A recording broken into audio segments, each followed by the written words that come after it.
Hey, Fix listeners. I want to take a minute to give you all an update on our DPO, Smile Now Dental Group. In case you haven't heard, we've been opening up locations all across the country for doctors just like yourselves. We started several offices this year to show proof of concept, and it's been off to the races ever since. So, if you're looking for an equitable partnership opportunity where you can have a profitable business that supports you doing full arch, I'd love to hear from you. We're looking to add several locations in the next year and want to offer the training and support necessary to make one of those yours. If you'd like to learn more, you can go ahead and hit me up on Instagram at Dr. Tyler J. Tolbert, or shoot me an email at tyler@smilenowdentalgroup.com and say hey. Now, without further ado, let's get back to the show. My name is Dr. Tyler Tolbert. And I'm Dr. Soren Poppy, And you're listening to the Fix Podcast. your source for all things implant dentistry. And I remember Dr. Logan Locke, he's one of the primary doctors there, and he teaches 3 on 6, and it's brilliant clinician, really, really fantastic. And, he had this one patient he mentioned, I think it was like 3 or 4 times, like throughout the course. He's like, yep, that's her, He's like present in his mind. He was like getting texts about it, and he's like, he's one of the best, like FP1 people like in the country for sure. And, surgical stuff's going to happen all the time, but it's just how you deal with people. And that's, it's something that you can always work on, and it will always there's just a few things that are going to make your life easier than just learning how to deal with, sometimes difficult people, for sure. So I think it definitely belongs in the conversation about how to survive in full arch. Yeah, 100%. Yeah, 100% agreed. And, the thing is like so just like reviewing kind of what we talked about, like fitness, personal development, like these things are hard to track, right? It's harder to learn because it's harder for us to track. We're used to like in dental school, you got learning class 2, learning class 3, learning class 4, it's easy to track your progression, but it's really hard it's intangible, right? How do you track your person? And again, it's just like you said, I think it's just constant exposure to it, you're constantly thinking about it, getting exposed to it. So that's in the forefront of your mind too.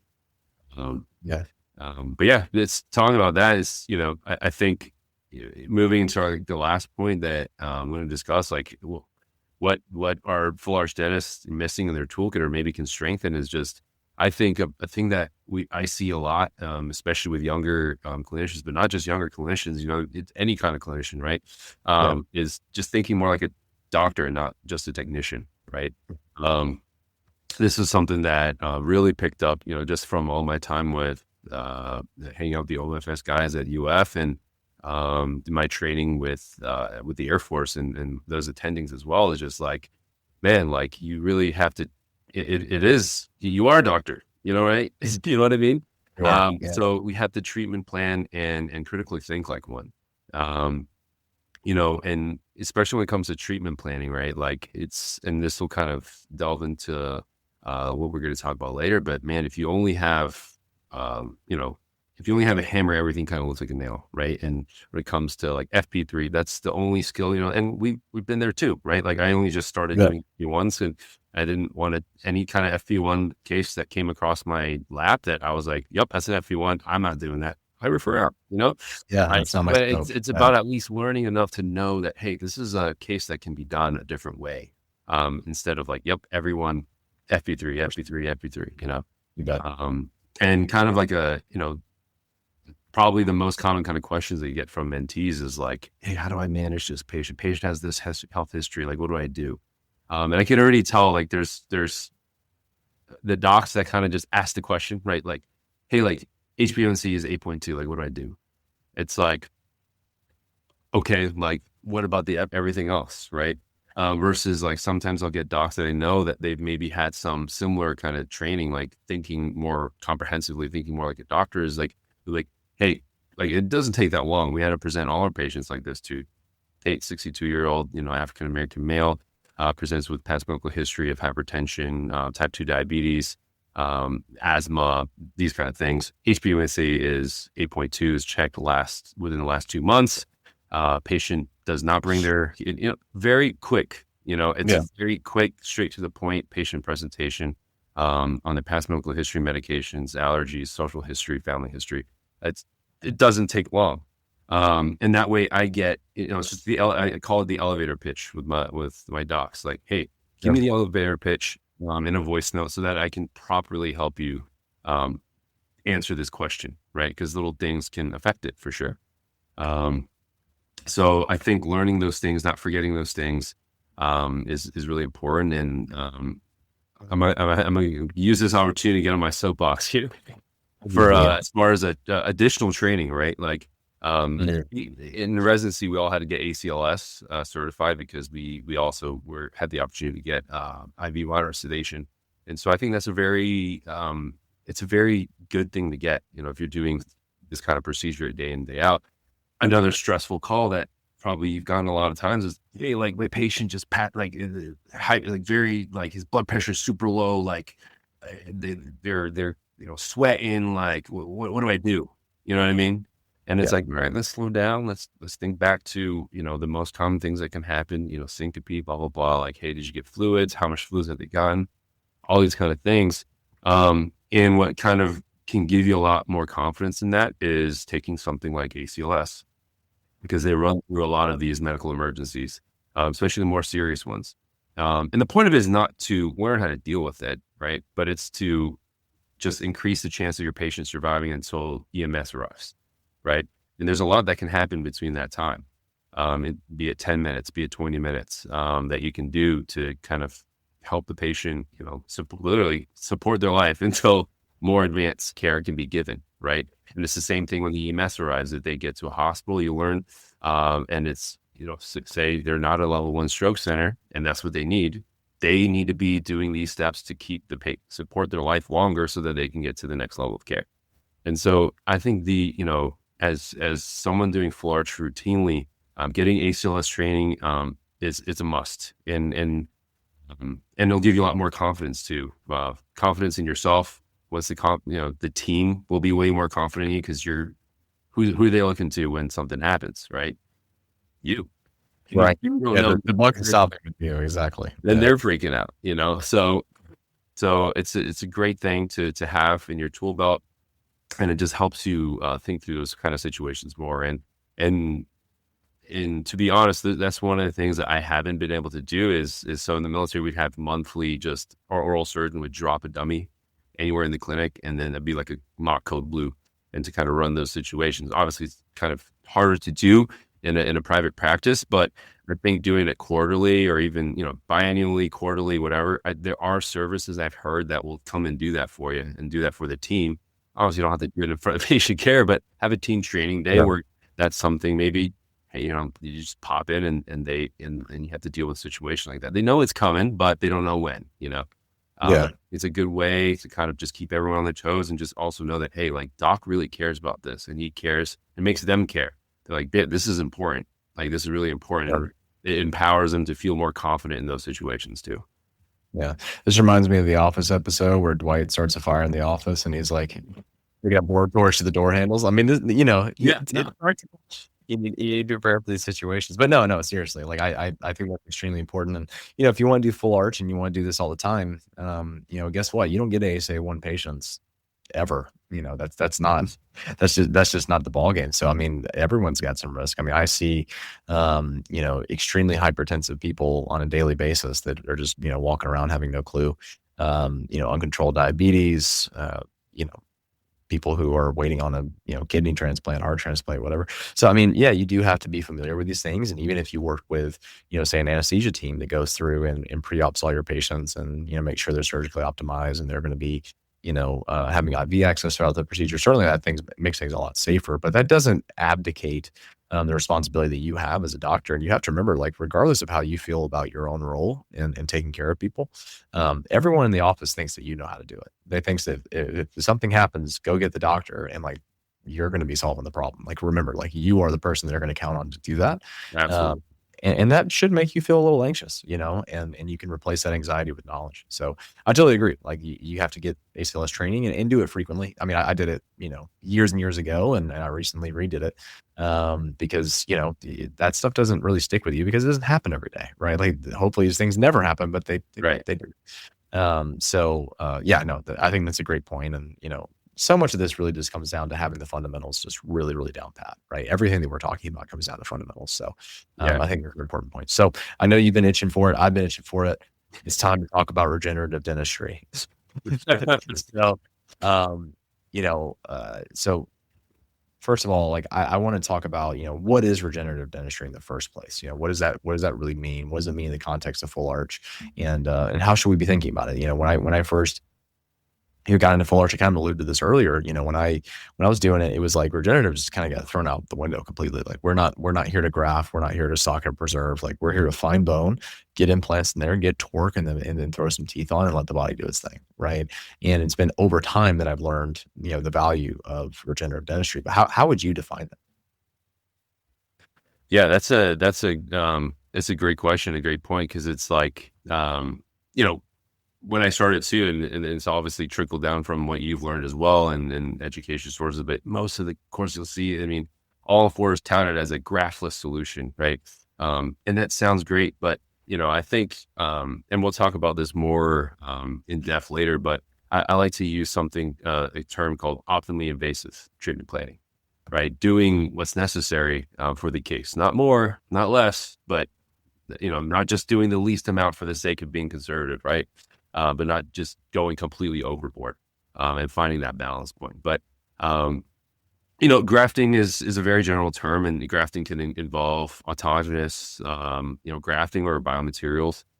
For me, like personally, I like the concept of minimizing, minimally grafting solutions for full arch, and minimizing the amount of biomaterials used. So like, for FP3 cases, patients that are indicated for FP3, usually you can save enough, autogenous bone just through your alveolectomy. I personally, it takes a little bit longer, but, mark my lines, and I use a rod, double action rod and drawer for the first part of my, 70% of the alveolectomy to try to get all that, as much bone as I can.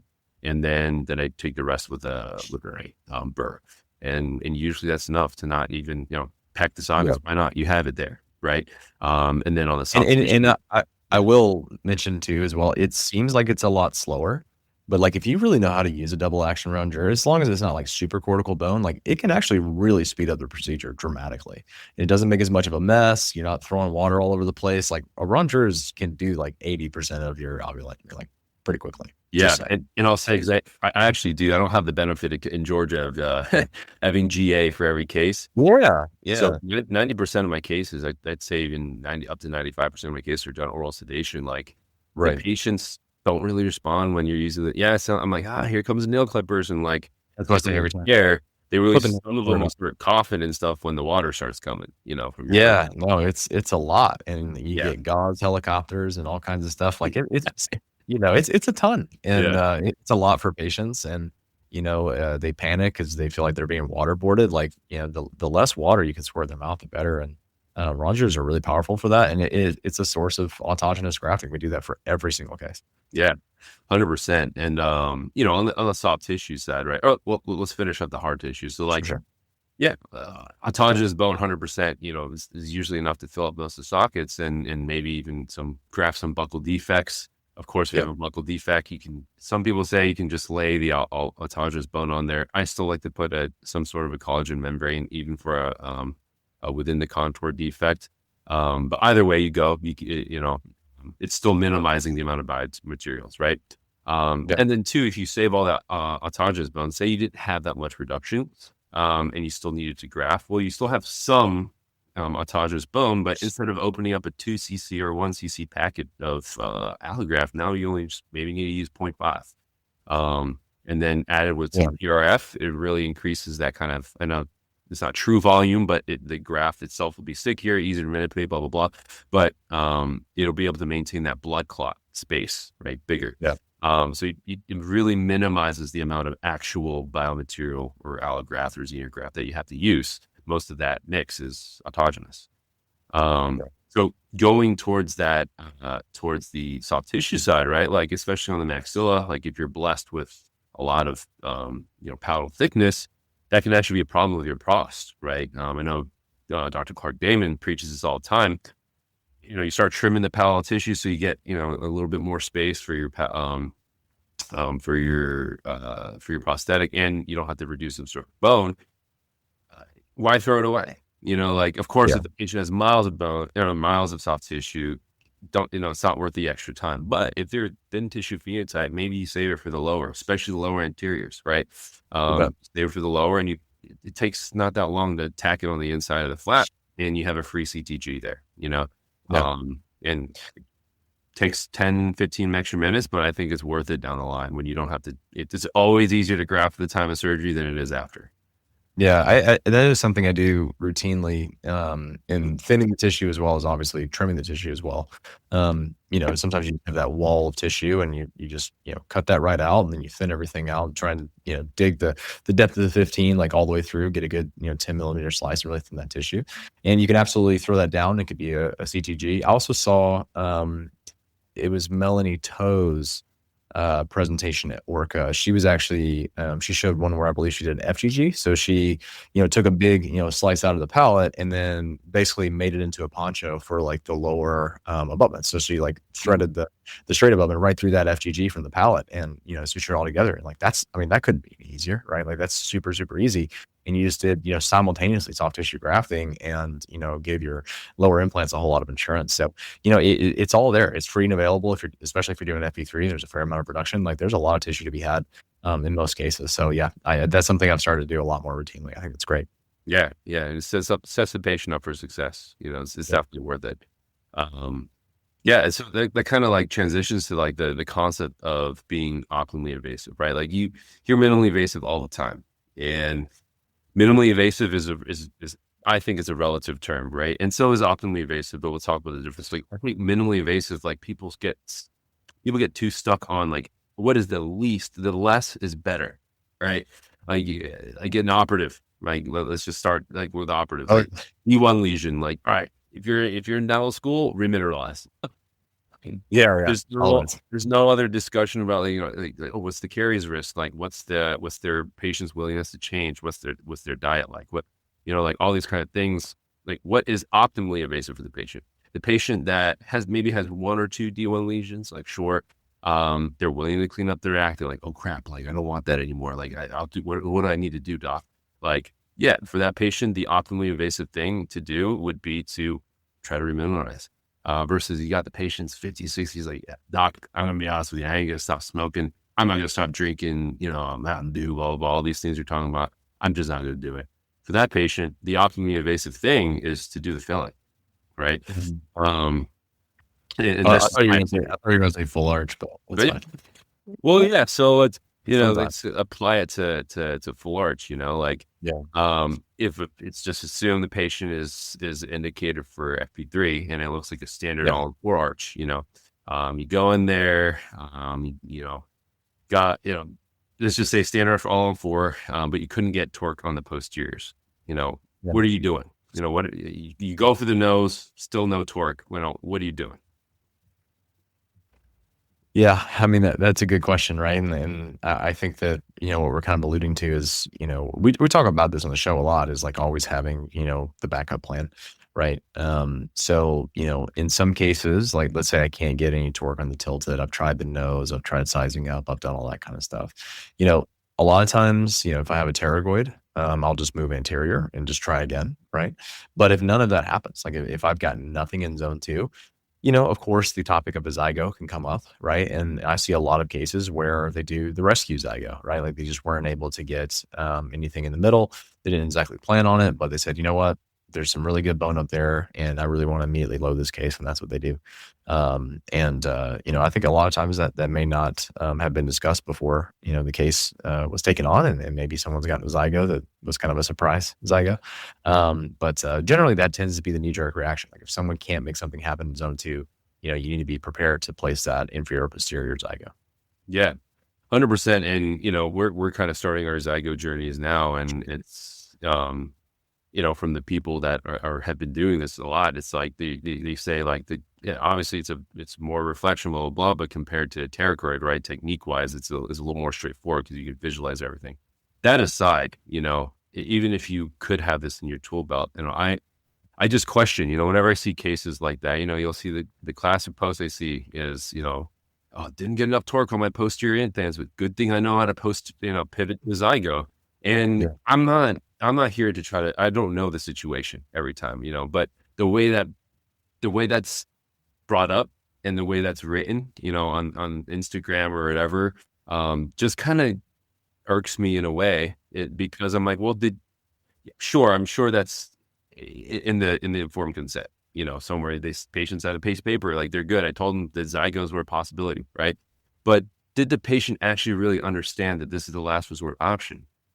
Does the patient really understand that it's hard to pivot from a zygo? You know, especially if it's a younger patient. You know, I just think of, you know, if I had to send, God forbid, my mom to go get FP3 and she was indicated for it.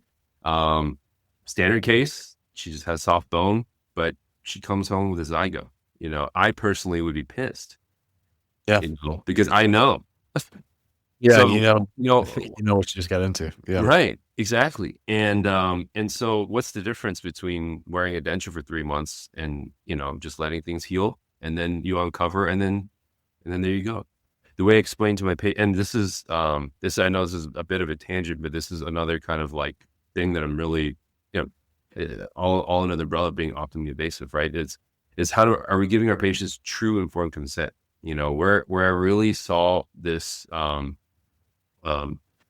illustrated to me, it was actually one of my own experiences. You know, I had thyroid cancer. Luckily, it's one of the best ones to get, papillary thyroid carcinoma. Thank God it was that one. You know, but in 2022, I had to get it shucked out, and I had a general surgeon that was specialized in endocrinology do the procedure for me. And during the consult, he discussed, you know, hey, you know, Sean, like he's a you know, nice Southern dude, like spoke real slow like this, but he was very thorough. And he was like, you know, Sean, like, I know you're a nerd about this stuff. I know you've read about this already. Like, cause we had talked, you know, before.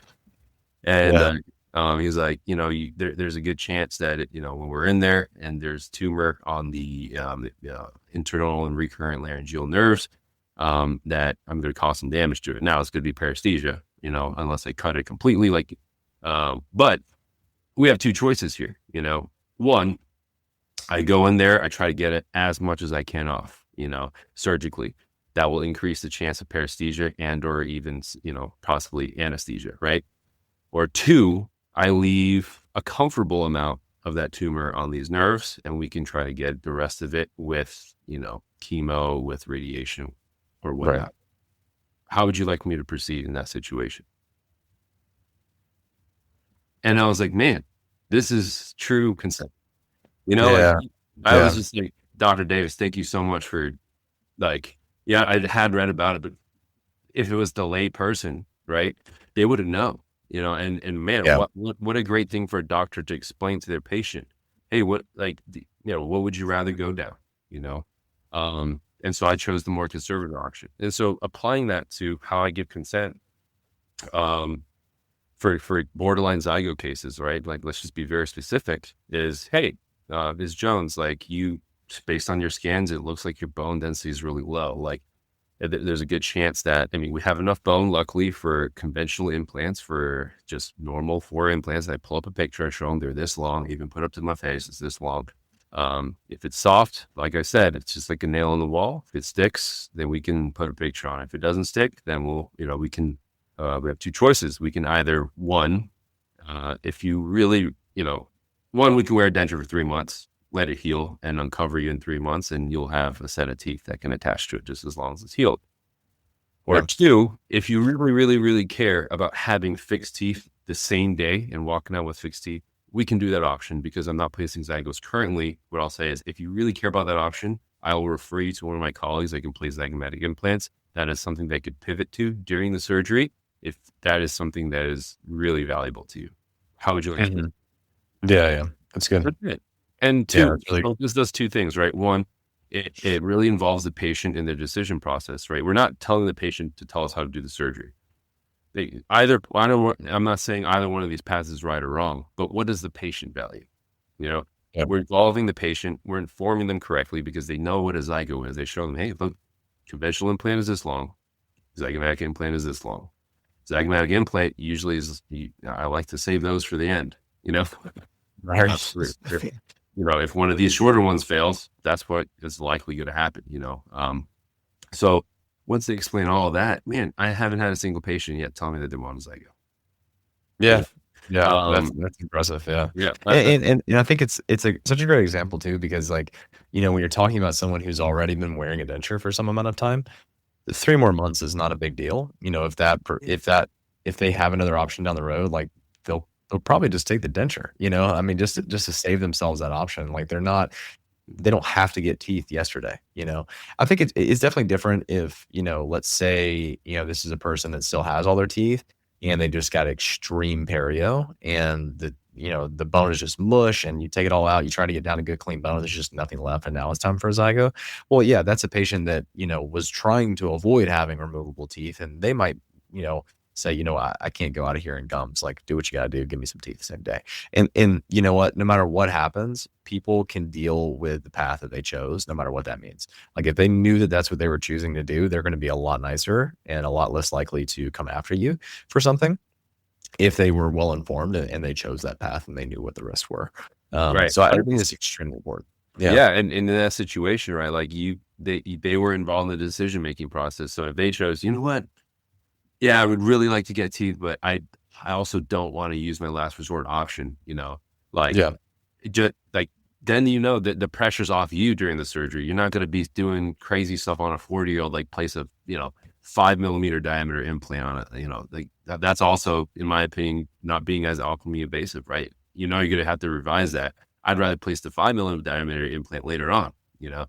It just puts so much pressure, takes so much pressure off you as a surgeon too, right? You're like, all right, it's an optimal position, a normal, you know, 3.75, 4 millimeter diameter implant, whatever is your workhorse. The patient said they were okay with the denture. Sick. Let's move on.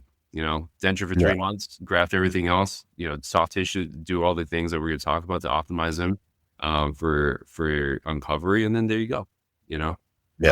They made a decision. They're cool with it. Or if they really want that zygote, you get the training in place where you refer it, you know? Right. Yeah. No, I think that's great. I actually had kind of a recent personal experience with something like this. So I got, it was probably like 2 years ago. I got consulted for my nose. So like I have a deviated septum. It's like broken in different places and there's not a lot of cartilage there. I can't breathe at all. Like my you can hear me like sniffling all the time. And like my outlet is completely closed when I try to breathe, especially when I'm working out and stuff. There's just no chance. And I got a consult about this a couple of years ago. And, you know, the plastic surgeon that talked to me, it was very all or nothing, the type of approach. It wasn't like, oh, we can just go in here and fix the deviated septum. It was like, no, if we're going to do anything, we have to do everything. We have to go in, we got to take some cartilage from your ear.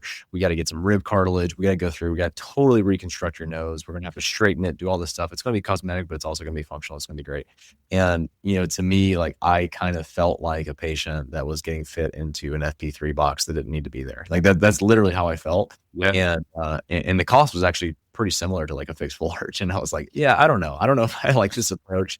It made me very critical of my own approach. I was like, man, I really got to think about how I, you know, talk about these things. And then most recently, I think it was about, you know, a month ago, you know, I'm out in Washington now, so I got to meet a new doctor or whatever. And the approach was totally different. You know, they're like, look, you're a young guy. Your nose is fine. Owen Wilson made it just fine with his nose looking all fucked up. Like, don't worry about it, right? And he was like, look, he's like, look, this is what we're gonna do. And like it was a much more conservative procedure. And he was like, look, worst thing that's gonna happen is nothing, right? Like the worst thing that's gonna happen is no improvement at all. And then, you know, we can talk rhinoplasty or whatever. But I won't be the one doing it because I just think that's irresponsible. I don't, you got a long life to live and there's a lot of things that can happen. There's a lot of morbidity associated with that. And you know what? Like, at this point, I don't even know what he's going to try to do, even cost. I don't care. Like I'm going to go with this person because he talked me through the entire thing, gave me actual options, you know, and told me all these different paths and allowed me to choose it, you know? And I think that's what being a real doctor is about. And not just being a full art salesman that can place screws. There's a big difference there. And I think the doctor is the one that gets to do this a lot longer, gets to have, you know, a wealth of cases under their belt that ends up being really good at this because, you know, they practice with integrity and then, like you said, they act like a doctor. So I think that's really important. I think engaging with your patients and treating them like people and treating them like, you know, like treating them like something could go wrong and they need to know that, right? Like that's important. Now, granted, do I tell every patient that, you know, if things go wrong, we might place a zygo and they might end up with a hole in their face? You know, there's a more gentle way of doing that. You know, you definitely don't want to scare people. These are people that have been finding reasons not to get something done for decades, right? They've been kicking this can down the road. So it's obviously a balance. The way that you talk about these things is important. But most people will gravitate towards a well-informed, or rather a well-informed surgeon that also makes them well-informed. And that's extremely important. And yeah, you can have all these different consents that talk about this and that. But like you said, like people don't really know what they're getting into. I mean, I know people don't read my post-op instructions because they ask me the questions that are right there in paper all the time. So like, how, they're of course they're not reading their consents. Of course not.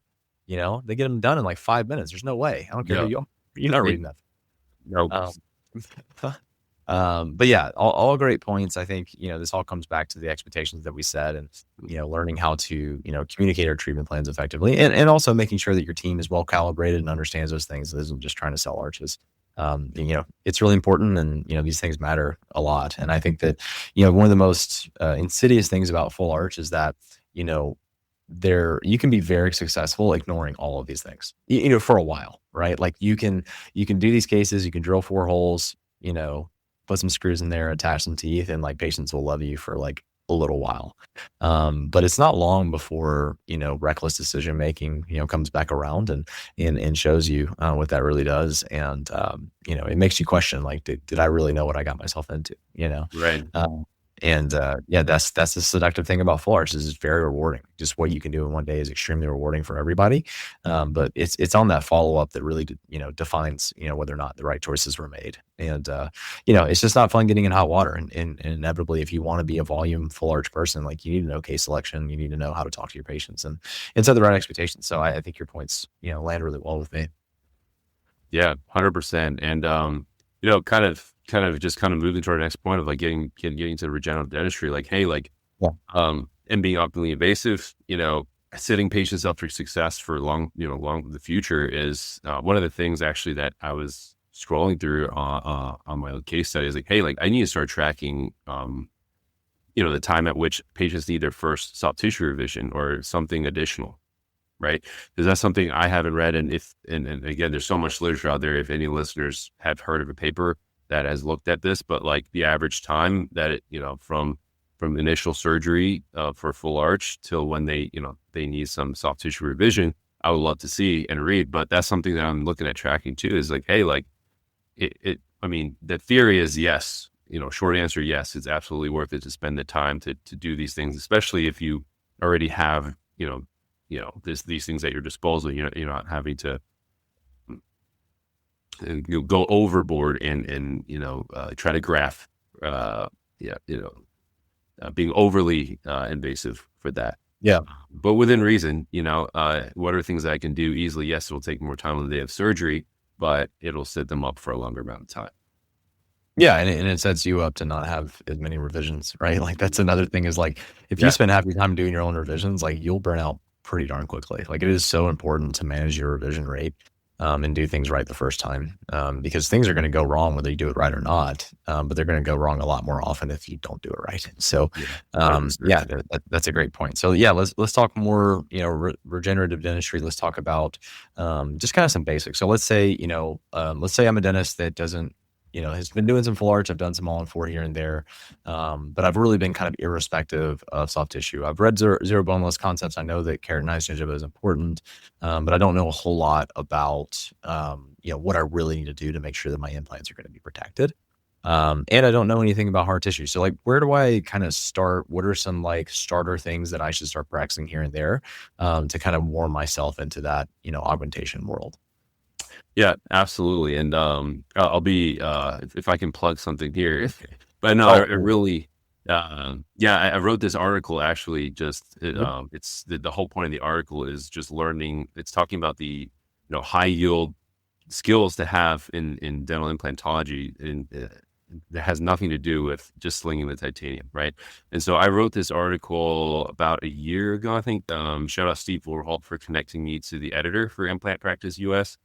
For giving me this opportunity. But yeah, I essentially wrote this article for a younger me who was like, man, like what all do I need to learn to be not just good, but excellent at dental implantology. And it just outlines all these high yield skills that we can have, and we can share the link, in the show notes. Where but essentially, it just talks, it talks about hard tissue augmentation, and we'll talk about the varying levels of augmentation. The fundamental surgical skills that are associated with that. So periosteal release, buccal lingual flap advancement. And I think the more I've learned about hard tissue, the more I've learned that it's actually a soft tissue game. And I don't mean just FPG and CTG, but it's learning how to mobilize and manipulate the mucosa, the gingiva, and all that. Fundamental suturing and membrane stabilization skills. Then you have soft tissue augmentation. I think is another huge area that can give you a high yield area for success. Just starting with the humble FGG, and the different types of FGGs, the harvest methods. So FGG with applique position flap. You have connective tissue graft and the different ways that you can harvest that. And then you have your pedicle flaps, like your palatal, or your even on the mandible, anything that's connected that stays connected, lateral rotated pedicle flap graft, all the way up to your buccal flap pad, right? Yeah. Kind of like the last kind of big area is just learning, especially with all on four, we're working, surfing the sinus all the time, be really close to that. Even taking out teeth close to the sinus, being comfortable in the sinus, not just for the sake of doing a lateral sinus window, a lateral sinus graft, but being able to do one to, say, retrieve an implant, or to, say you have some pathology in there, doing transsinus, like just being comfortable in that area, which many dentists are, very uncomfortable in. Those are the areas that I was like, man, like these I really need to get good at, and that will take me, not all the way, but man, it'll boost me really, really quick, exponentially. I definitely think it's important to just know how to do a Caldwell Luke, right? Because like the sinus is an abyss of uncertainty for a while, and I think most people they learn it because they have to do it, in the moment. It's not something you can exactly practice, but you have to get familiar with the sinus. Like you're going to drop stuff in there, it's going to happen. Teeth are going to go in there. So I definitely think that's important.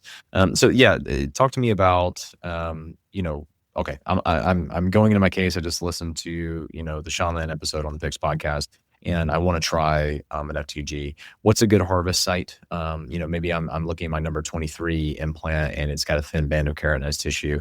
What should I do about this before I close? Essentially, so it also depends too, right? If you're doing this surgery, if you're placing implants, we call that stage 1 surgery. Like I would, have your full thickness flaps already open. You've done your all on 4. I would prefer using a CTG in that case. Yes, you can use FGG secured to bone.